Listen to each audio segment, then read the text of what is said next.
Comment contenir les climats d'insécurité qui sévissent ces derniers temps dans la ville de Kisangani, aussi dans quelques territoires de la province caractérisés par des tueries et violations des droits humains? Cette question sert de toile de fond de cette importante rencontre entre les gouverneurs de province d'intérim et les responsables des ONG de défense des droits humains et les acteurs de la société civile, qui appellent à une synergie d'action pour endiguer cette situation devenue particulièrement inquiétante.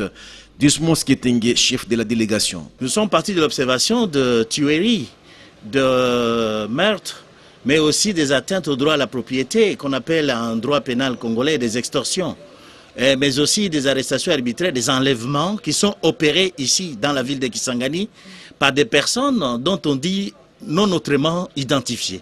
Et ces personnes sont la base de l'insécurité et nous avons porté ces cas devant les autorités pour qu'à leur niveau, elles nous donnent les vraies informations. À notre niveau, comment nous pouvons contribuer?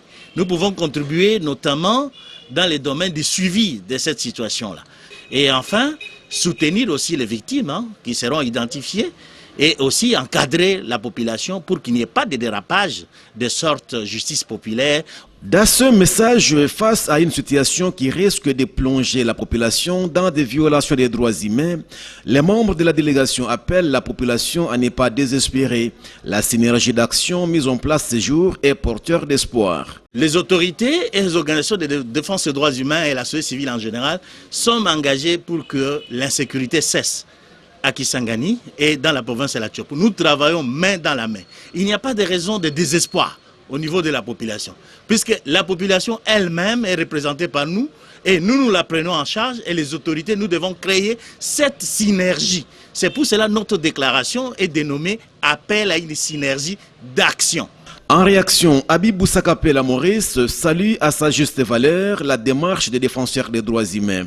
Il en profite pour mettre au parfum ce visiteur sur l'évolution de la situation sécuritaire dans la Tchopo, mais aussi des dispositions mises en place quant à ceux. Affirme aussi la disponibilité du gouvernement provincial pour le bien-être de la population.